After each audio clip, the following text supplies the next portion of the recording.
Good evening, everybody. Welcome to another special interview with the Orta podcast crew. This is me, Adam, the Leeds fan, and I'm joined by the regular, that is Luke. How are we, mate? You all right? Yeah, sound, mate. Thanks yourself. Yeah, not too bad. Now, we've got a special guest again this week. So we've got author Dave Rowson with us tonight. So, Dave, thanks for joining us, mate. How are you keeping? Yeah, not bad at all. Thanks very much for inviting me along.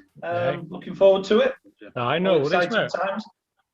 It is, and it's very exciting times for you, isn't it, mate? Because some, I'm sure all your followers have seen, and all our followers, we've got plenty of mutuals have seen. But you've got some coming up in the pipeline. Do you want to talk us through what's exciting in your life, mate?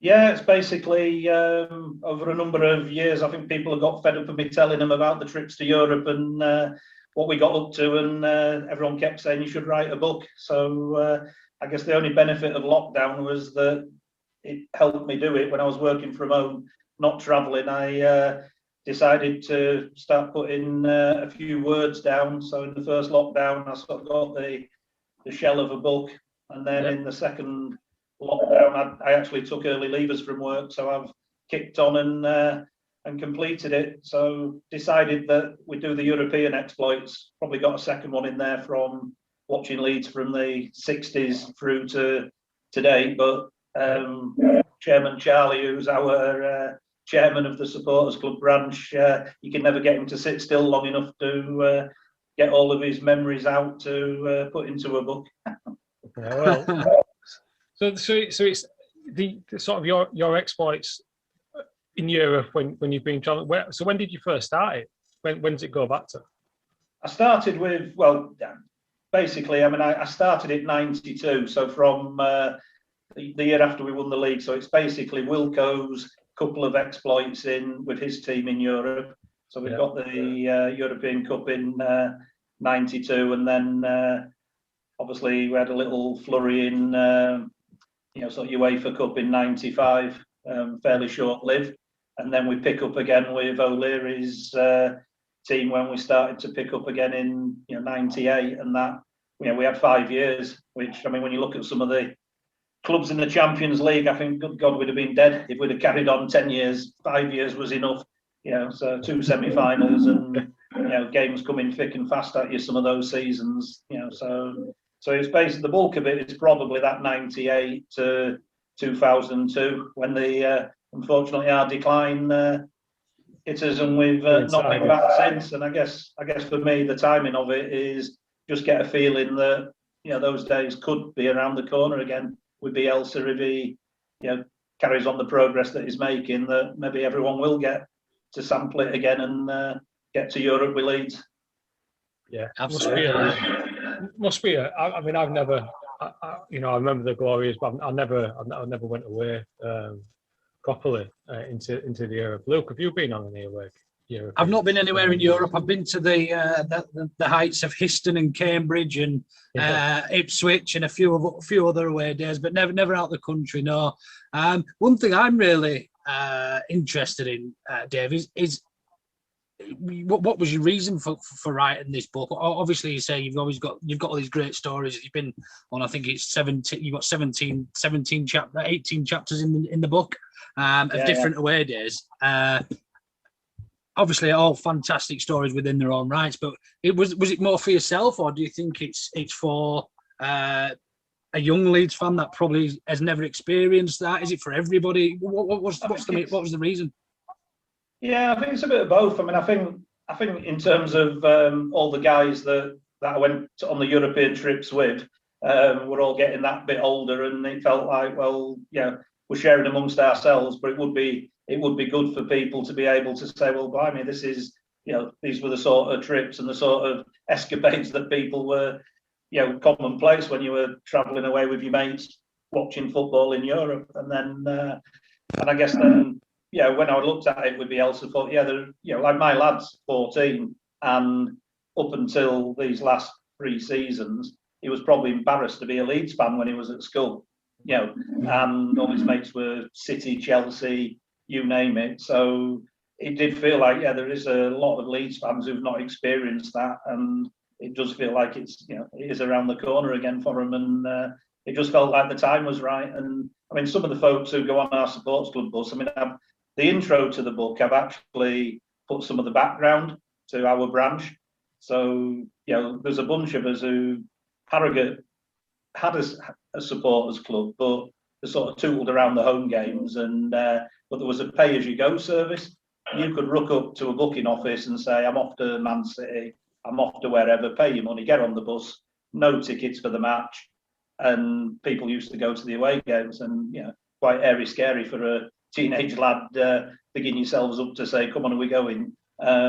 So there was a bunch of us that have probably been around since the 60s and are still going, that get a mention in the book. And then it was 82 that we formed the branch, which was our mates at Scum decided to, I think a coach company raised of Harrogate bought out the old Pines buses, and they ran the pay-as-you-go service.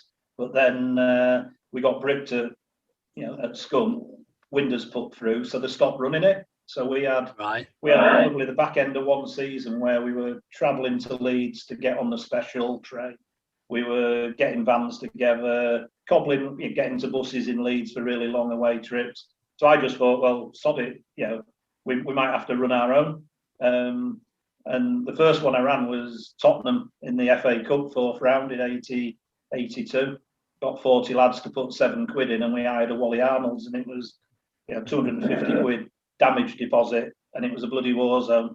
I mean, I remember thinking at that match, oh my God, how many windows are going to be left when we get out of here? And but thankfully it escaped any damage, and we thought, right, that's it. We're going to run our own branch, run our own bus. And I think we had to put a damage deposit down. We raised at Harrogate, who'd stopped doing it, but we wanted to get into the supporters club, and we approached Harrogate, who'd been running at the time, and they said there wasn't the demand. And we said, what do you mean there's not the demand? We've been bloody going for years. And then so we approached the Leeds supporters club, and it turned out that the Knaresborough branch, who were just down the road from us, they were folding. So they said, oh, you can tell.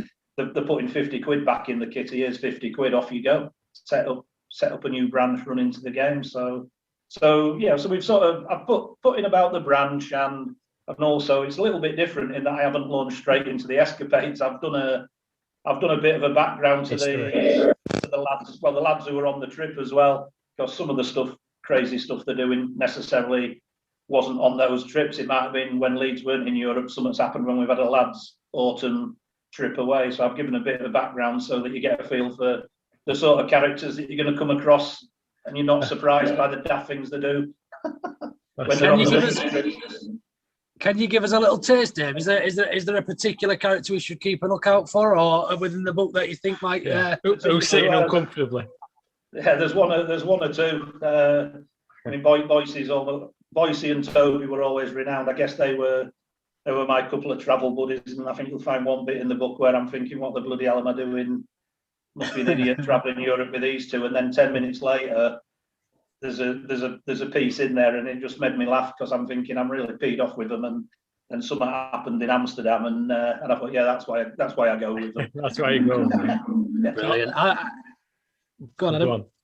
I'm going to say, so is there a couple of lads that you've gone with who were really shitting their pants about this book coming out, looking at their wives and getting in the good books before it gets released? No, I don't think so. Well, main one, Toby, who went with me, he's long separated anyway. But yeah, so it was probably me that'll get in the most bother. I think the timing of the book, having left work on early leavers last November, is probably ideal as well. Yeah, I have to say I'm really, really looking forward to it. Not least because I obviously never got to experience all this. I was born in 86. I was only 16 when we sort of stopped being in Europe, if you like. So I never really got to experience any of it.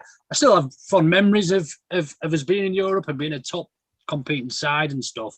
But certainly, as you say, it's probably going to be good for people that have been on them as a bit of a refresher, and things that that they've seen and that probably they don't remember everything of. But certainly for the younger generation that are only just being able to experience that little bit of, I mean, it's not even glory, but it feels like glory at the minute, even though we're only a mid-table Premier League side. that's probably the most similar feeling, certainly for me, that we had to when we would go back to the San Siro and various others. And I tried to explain this to a couple of younger Leeds fans not so long ago, and I said this current feeling of the squad, the togetherness, the performances is genuinely almost taking us back sort of 18, 19 years. Yeah. I mean, I equate it to O'Leary's team, when they sort of got together, a bunch of youngsters that were at the top end of the table, they were taking on all comers in Europe and England, didn't give a damn. They just went out and played. I mean, Eddie Gray was coaching them and had got them really playing exciting, attacking football. And it does feel like that era. And it was just a shame that didn't reach its true potential. I think there were a couple of times, if Hasselbank hadn't shipped out, I genuinely believe if Bridges and Hasselbank had been around together, that we'd have won the league next year. But it was unfortunate that he shipped out, and and I think obviously with the financial side of it, it all fizzled out.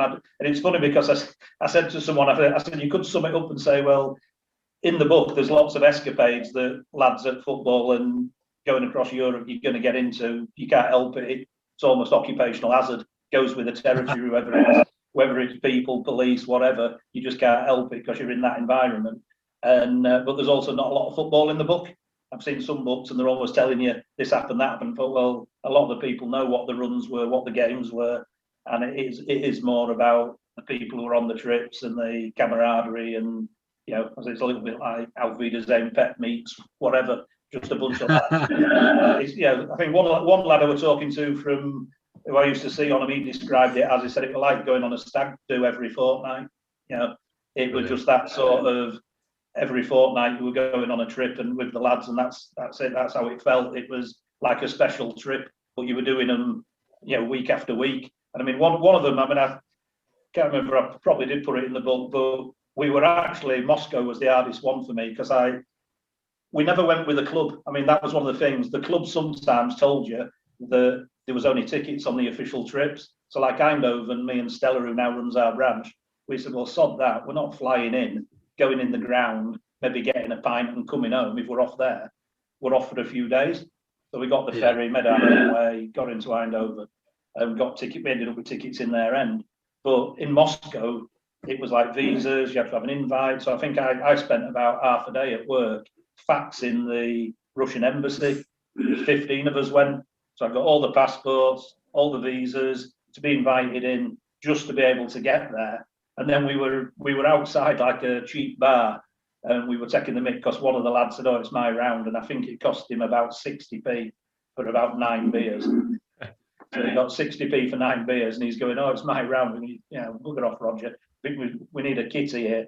And but then all of a sudden somebody walked up, another Leeds fan, and said, "Have you seen the draw for the next round?" We went, "No, where?" "Moscow." Everyone went, "Oh, you're joking." Come back. Yeah, so it was literally, we stood there on the street in Moscow to be told in a fortnight's time we're playing in Moscow again. So it was like, unbelievable. Yeah, because that was that local. Did we have Locomotive and then Spartak? Was that what it was? Or was it the Spartak one isn't in the book because I was the only one that went back, but that's one I did do with the club because it was virtually your only way of getting there quickly. To sort all the hassle that you'd had to go through. So. But Locomotive, we actually, one of the lads had seen an email in the programme. So at the Locomotive game, we'd hooked up with some of the Locomotive fans and they wanted to play us at football. So the night before the game, we played them in a gymnasium next to the stadium. And it was like a handball net. Luckily, our keeper was a rugby player who was about 6'4" and filled the goal. And so it was difficult to get by because I think we'd had a few beers by the time we played them. So we rocked up in a gymnasium and there were about 40 odd Russians in there, which when you saw what they were doing in Marseille, I thought, good job they were friendly back then. I was just going to say, were they quite welcoming then? The lads we were with were, obviously they arranged to meet us, and it were real extremes. Moscow, it was weird because you were in hotels on the edge of town. They had army guys guarding the hotels, and one of the Russians who was with us that we'd invited in for a drink, one of the army guys started battening him because they didn't let the locals in the bars and at the hotels. So we had to say, well, hang on, pack it in, he's with us, mate. And but there were all sorts. I mean, there were stories that some of the security robbed some of the Leeds fans who were stopping at one of the other hotels, and you went into the town and there were either beggars, people working in shops, or gangs of guys walking around in leather jackets looking like muscle and security. So it was a strange place, but I enjoyed it. I enjoyed Russia and probably the Ukraine, two of the best trips, because they were different, and it wasn't like you knew what you were going to get. It was like a step into the unknown a little bit and find your way. But we didn't particularly have any major issues with them. It was there were a lot of leather jacketed guys when you got out the taxi at the ground to go to the game. So I said to the boys, you keep your gob shut and just walk. Yeah, that's it. Brilliant. Yeah, we've all been there, haven't we, at away games? Yeah, so sort of halfway through, and I don't want to spend too much time on this, Dave. I appreciate what people do want to read the book, and in respect to obviously to Chris and Kev, you're obviously there that night in Turkey, in Istanbul. Obviously one of the most tragic things ever to happen in English football for an English football team, and the fans going out there. But was it as intimidating, I suppose, is my question, as it's made out to be in the media? It's really difficult for me because we weren't at the location when it happened, so we deliberately cut out. We went with UF Tours, which is like the old Scum Airways Manx who were running trips for Leeds at the time into Europe. Went with them a few times, and they were handing out cards telling you which bar to go to. And Stella, who was with us, prefers a quiet drink, real ale. So he said, right, well, that's exactly where we're not going. And we headed to the old town. So we were in the old town, which was a Fenerbahce area, and they were all, they loved us. They were, wanted us to beat them. They couldn't, so they were really friendly, but it started closing down maybe 11 o'clock, 12 o'clock. And we came out of, I think it was like a bar or a restaurant that we were having the last drink we could get. And there was a Leeds fan who'd come back from Tascombe Square, and he said, oh, you don't hang around here. He said, it's like Piccadilly Circus up there. It's really modern. This is really oldie worldy. In fact, it was. Some guy tried to sell us a bloody magic carpet or something in one of the stalls earlier on. And so he persuaded us to go up there. But when we got up there, it was bizarre because the streets had gone deserted. And there was actually a couple of lads from First who go on our bus, were in the Pizza Hut. They came out and said, where's everybody gone? The lad who brought us back in the taxi said, where's everybody gone? And so you knew something had happened, but you didn't know what. And we went into a bar, and it was the first time all night. There must have been then about 6 of us. We went into a bar, and you could just cut the atmosphere. They just didn't want us in there. It was surreal, and we're thinking after what we'd had all night, we couldn't understand it. And then we tooled around the corner and said, oh, looks like there's a bar here, but it was like a club. And you walked onto the top of a stairway, and then the stairs dropped right down into was almost like a basement. And there must have been 300 blokes, and the bar was on the far wall. And I was the first one in, and I took one look, and I said to him, there's not a woman inside. There's 300 guys. Are you really up for going in here, guys? And we went, nah. So we sort of did a U-turn, got the taxis out of that area and back up to the hotel. So we hadn't a clue what had happened. And it was only when somebody sort of said in the hotel bar they thought a couple of lads had been stabbed. But bizarrely, it wasn't unusual in Europe. So in Rome, quite a few Leeds fans got stabbed, but like on the arse or whatever, because the Italians used to slash them when they were walking by. And if you didn't stab them in the torso, it wasn't counted as a major offence in Italy. So you got the odd incident at matches all the way along. So we thought, oh, it's going to be not as bad as it was. So when we found out, obviously it was just like bloody hell, couldn't believe it.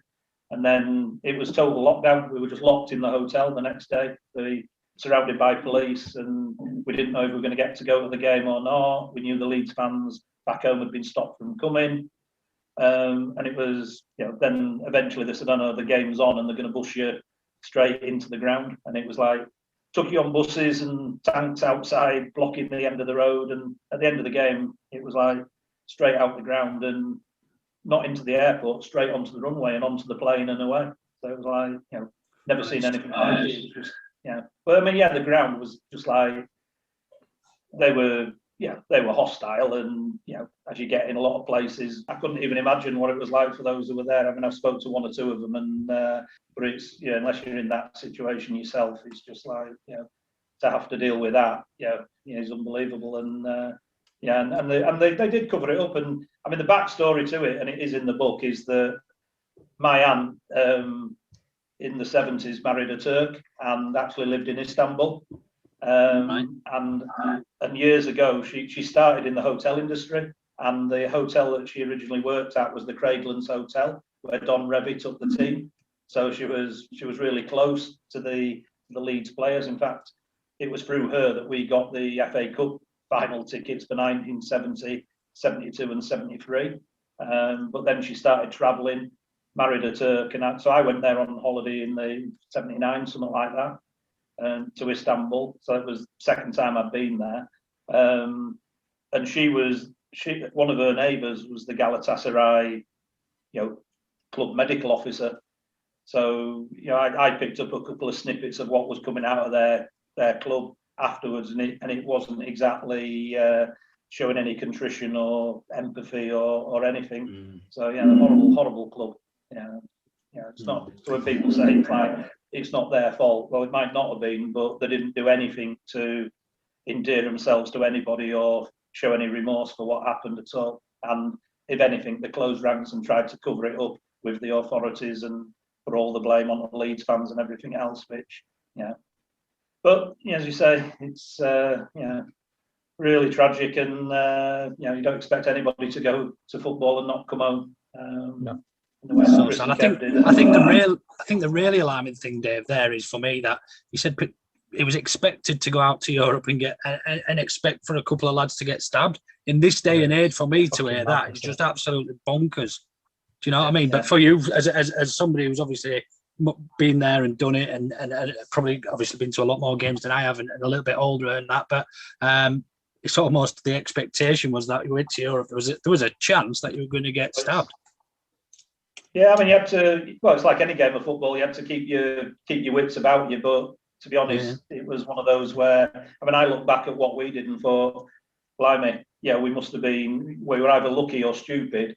Because certain instances, you're in the middle of a major city abroad. You might have 5 or 6 here, and anything could have happened. And I think, and I mean, I guess that's my only concern with Leeds going in the future. If it happens again, is that if anything, looking at what happened with Tottenham and one or two of the other teams out there, it seems to have got worse, in terms of, I think there was a little bit of European games, even when there was trouble in this country in the 70s and 80s, it was almost everybody had a night off because it was that, intrigue and a little bit friendly because people were either visiting your country, I don't know. It seemed to be not as bad as between English teams, whereas, whilst, you'd say it happened now and again, you'd hear the escapades, it wasn't widespread, and certainly, he says, I've probably got 2 or 3 things where individuals had said something or threatened us at a particular point, but it was just in bars as you do when you're out and about. But there wasn't wholesale trouble, and generally it was about just, as with any match, keeping your wits about you and watching each other's backs and being careful where you went and things like that. Absolutely. So is there plenty of stories of clashes and getting together and police and what can we expect from the book? I think there are definitely things that happen along the way that we'd have preferred not to. I think the centerpiece of it is something that happened to me and one of the lads in Munich. Which was nothing happened, but it resulted in us having a longer holiday than we expected. I look forward to it. Don't spoil it, Dave. Don't spoil it for everybody. But no, nothing, barely nothing happened. But you'll find out. Yeah, we will. Yeah, I'm so looking forward to it. I mean, I'm really glad that Adam invited me on to speak with you as well, to be fair, because it's right on my street is all this. I wish I could have been part of it. Like, I just wish I can't believe I'm going to say, I wish I was a little bit older and I was, old enough to go. And instead of watching us lose at Histon away, I could have watched us, Deportivo or something like that. Yeah, mate, I bet that was fucking mad, Deportivo, wasn't it? Yeah. Yeah, I that's not in the book, but I went on the club trip to that one because I can't remember if it was so difficult to get to, flights and everything else. It was almost like last resort. Okay, I'm off with the club in and out because I tried flying to Bilbao, train, and it was just so difficult to get there in a reasonable time frame. I had to concede and go, no, I'm off on the club trip. But yeah, we had a good day there, and we got the result we needed in the end. It was a bit airy scary on the away leg, having played so well at home. Absolutely, yeah, it's great, some great stuff. I'm really looking forward to it, and I actually can't. So in terms of release dates, I know we spoke off air about release dates, but you mentioned the books now with the publishers. Yeah, the publishers.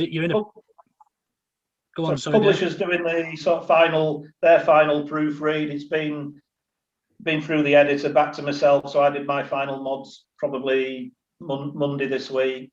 They'll have checked it over again, probably make sure I'm not going to get them sued or anything by the weekend, and then said it's looking good so far, and then should be a couple of weeks and it should be published. Fantastic. Yeah. So to be fair to them, they did say as long as it was coherent and they didn't have to rewrite it completely, they had hopes they'd get it out before the end of the season, and certainly early April, mid-April. So looks on target for that. And do we know whereabouts it's going to be stocked? Have you already got stockists, and where can we buy one as a Leeds fan?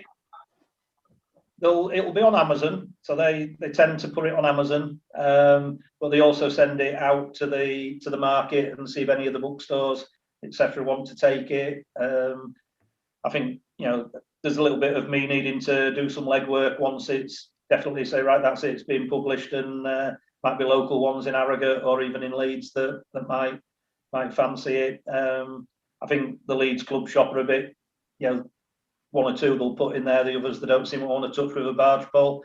Mine might not be suitable for their taste. I don't think yours is quite PG enough by the sounds of it, Dave. No, I was waiting for it to have an X certificate on it or something. But, that's how it should be. I think they said they start at 12 on there. So, but they've read it. There are only a few bits censored in the first run through, which I conceded. But I think I aimed high. But if I aim high, they'll get fed up of taking them out and they'll leave the rest in. That's what we want. That's what we want to wear. And I think it's going to be good for any for Leeds fans of, as you said, Luke, of our age, of mid-30s. Believe it or not, we are. 34, mate. I'm younger than you. I'm 34 and all. Those as you alluded to the glory days of Europe for certainly for the generation, for our generation. I think. From what I've seen on social media, there's been a lot of opinions bandied around recently, and I think it'll be really good for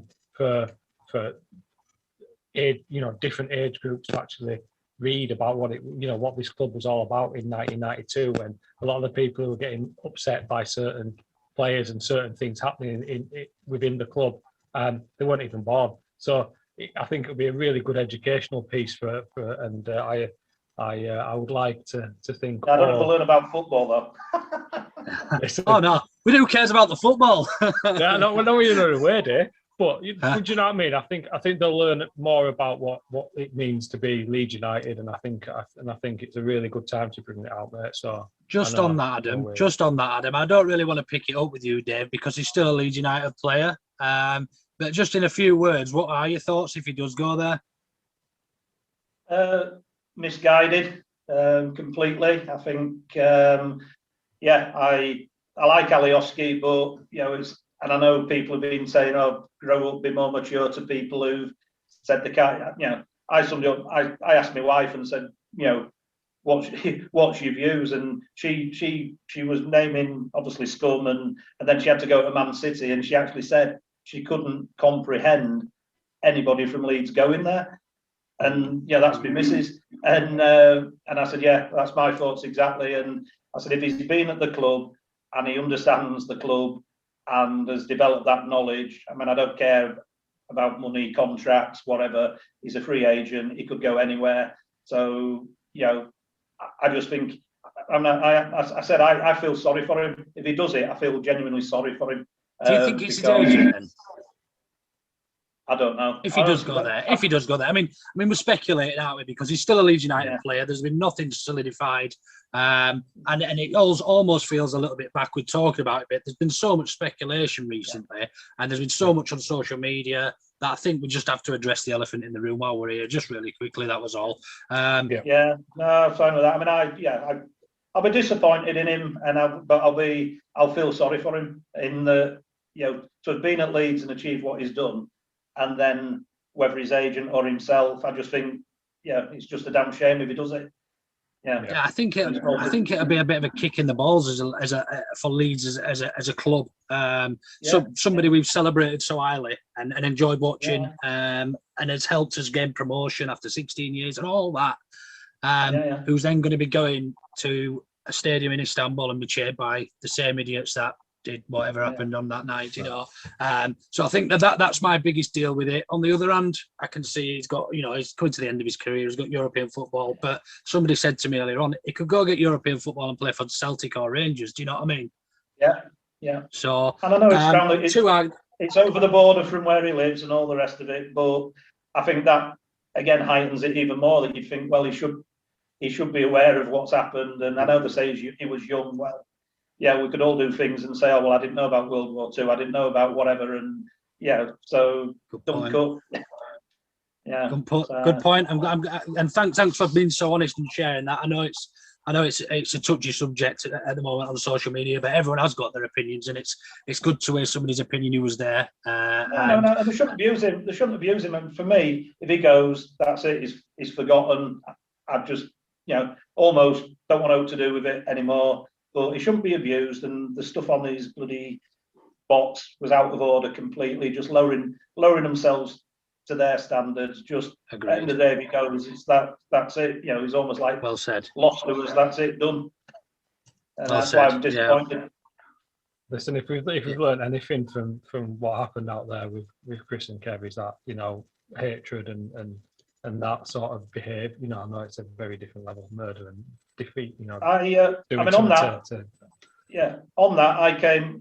When I returned, I was in the usual takeaway on a Saturday night or Friday night, and some locals started having a go at the Turks who worked in that takeaway in Harrogate, and I intervened and said, "Oh, I said it wasn't them. I said these lads are all right. Cut it out. Move on." I said, they're not the guys responsible for it, but it's that club, the people associated with it. To me, is a no-go zone. Simple as. It's not every Turk. It's not every the Fenerbahce fans that we met out there. Great people. It's a club, and that's the issue that we've got with it. And to me, in the way they dealt with it and the whole thing about it, and just move on from it if he goes. That's it. Well said. 100%. Well said. 100%.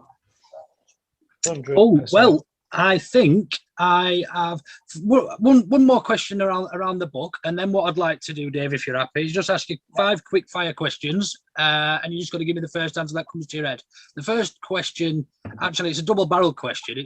It's how did it feel being on those away days on a stag do every fortnight, like you said, to being League One within a few years, and the demise? You obviously from your experience, you experienced it probably as much as anybody else. But from going to Florence in 2002 to bloody Barnsley, and do you know what I mean? How do you explain that? I suppose is probably what I'm getting at. I mean, I guess partly it was history repeating itself, because I ran the coach to the games in the 80s, and it was probably a slightly slower decline from the Revy team, but you could almost feel it coming. But relegation was a complete off a cliff edge, and it felt pretty much like history repeating itself. Probably that first season, it did take some getting your head around. I think there was one game, and one of the lads were pestering me for about I haven't got a ticket for the game. I just gave him my season ticket and said I'm stopping in pub, and I literally couldn't bring myself to, go and watch that game. And I can't remember what day it was. It was a horrible day in bloody autumn or whatever, and that's when it hit me, and I said, "Oh no, I can't be doing with it." And it was surreal. It was another cliff edge. But we probably never thought it'd be 16, 17 years till we got back. I always kept saying, but we'll still win league before Newcastle. and how do you think this? How good do you think this current Bielsa team can be? Do you think we can go to the dizzy heights of Champions League football again?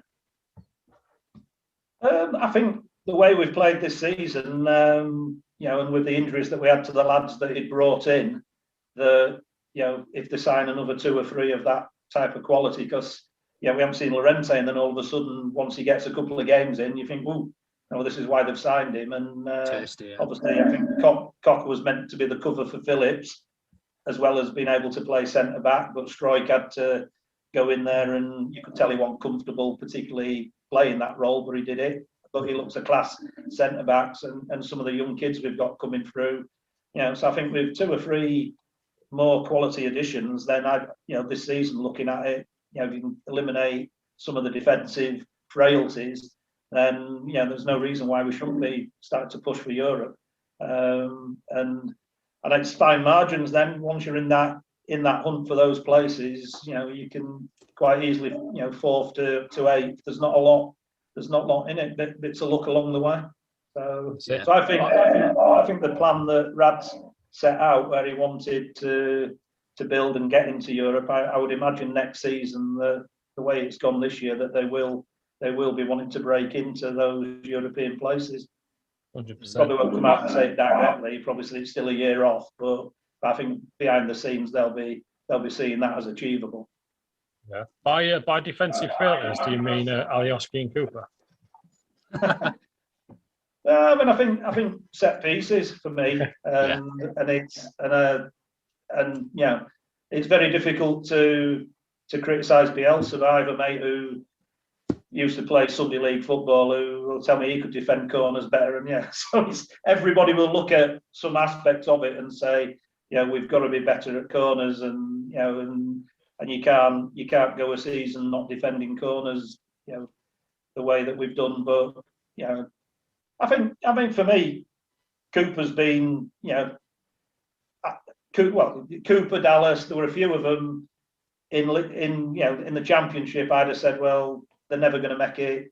I think I said to someone, if you want me to get you promoted, I'll need 8 new players, and then these lot will be squad players in the Championship. So to get them to the level he's got them at and be able to cope and keep us where we are, I think is superb. But I think certain players will reach the limitations. But Dallas has absolutely astounded me, because I thought he was going to be a fullback, and that was it. And even in the Championship, we got promoted when he covered in midfield. I thought, he can't play with his back to goal. He's giving it back to the centre back every 5 minutes. He now turns himself around and builds the play up, and he's put another level on his game again. Right then, that takes us on to the 5 questions, 5 answers, if that's all right with you, Dave. Quick fire. Yeah. The quick fire, just the first thing that comes to your head, mate. We won't judge you. Favourite Leeds player ever? Billy Bremner. The player of the season this season? Dallas. Best away day of all time? Oh, Jesus. Best away day of all time. I think, to be fair, it'd have to be, for me, the Queen's Park Rangers game when we'd won the league in '74. My old man took me to every game, home and away, and that was the pinnacle. that season to win the league in the style that we had done. And it was It's just amazing, it was isn't it? just the celebration of it.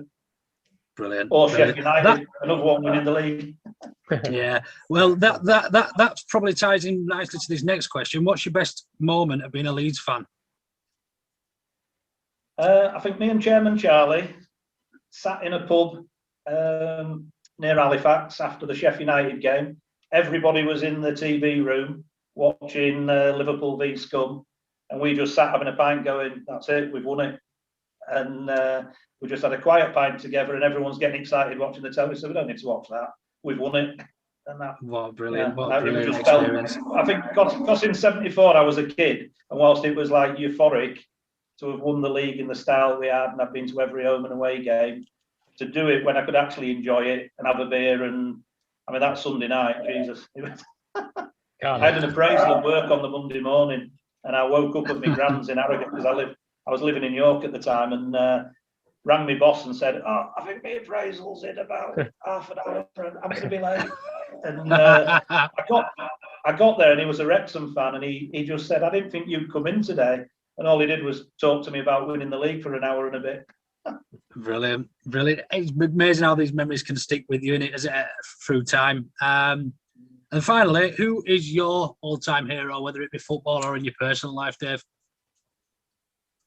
All-time hero. I think it was Muhammad Ali. I just thought the guy was such a character, superb, and some of his comeback fights were just unreal. The Rumble in the Jungle, and I think again as a kid, it just inspired you. Just like it was unbelievable. But it was like that era where you're thinking, well, what a man. He was just like so flamboyant and gift of the gab on the chat shows and that. You just couldn't help but be drawn to him as a character. Yeah, brilliant. And then, yeah, really good one. Then one last one, just for a bit of fun. Luke or Adam? Behave, mate. I'm only kidding. You don't have to answer that. No, fuck it, I want an answer now, dude. I thought you meant Ailing or both. Yeah, no, we were foreshore or Ailing. No, perfect, mate. Thank you ever so much for answering those and your honesty tonight, Dave. It's been obviously appreciated. It's not always an easy thing to do, to come on and actually be honest about things that you've experienced, but I certainly, for one, and I could probably speak for the rest of the lads and lasses as part of the pod when Adam mentioned this. We're all really looking forward to reading the book. So yeah, that's it from me. I don't know, Adam, if you got anything. Yeah, for me, Dave, would you mind? And then with our listeners, I'm sure there's a lot of people. So would you mind signing one as a book for us, and we can get it out there to a listener or to someone who retweets this for us. I think it'll be really good, and I think I just hope I fucking win it. To be fair, right? And, if not, send me PayPal details, mate. I'll be on one. But no, I think it'd be really good to. Quite happy to do that. To get your autograph on that, mate. What do you think, Dave? Well, if we put it out as a competition and you get to pick the winner, how about that? Maybe put it out there and see who deserves it most, or tell us to give them their best Leeds moment or something like that, and you can pick the winner. Yeah, quite happy with that. Yeah, you lads decide it, sure. I'll supply the book. I mean, what I should say in terms of just before we finish, that I've got Mr. Bowles behind me, the Stan Bowles calendar, and from the first set of sales that because I get a stock as well, that I'm going to do a donation to Alzheimer's research. So the Stan Bowles calendar started at QPR away last year. I can't remember what happened with my ticket, but I think it either club had forgotten to send it or whatever. So I had to pick one up at the ground. And as I'm walking down towards Loftus Road, some guy stuck a Stan Bowles calendar in my hand. So I went, "Oh, thanks very much." Thought he was giving them away. And then he said, "Oh, no, £2." So I was going to give it him back. And then and I said to Charlie, I said, "Oh, we've got to get in there, boozer." And I think the year before when the bus had got there, the two of us got in and the rest, the blank, because it was home fans only. So I thought he'll do for getting in the pub. But I'd also promised Sarah from Nottingham White's a cheap birthday present. So in the ground, I said, if I'm carrying this around, I'll give it to Sarah. And she says, "I'm on the train, you look after it." So we just started, partly to wind her up, because she wouldn't take the bloody thing, even though it was a birthday present, we just started taking random pictures of folk. So first woman we got is actually on the 2021. She was a QPR lady in the pub, and she'd had a picture with Stan. And then we got a lass in Burger King near King's Cross, and coppers at York Station, Newcastle fans in the rail bar at York Station, and then there were a Northern Soul thing in Harrogate on the Sunday. So I got every bugger.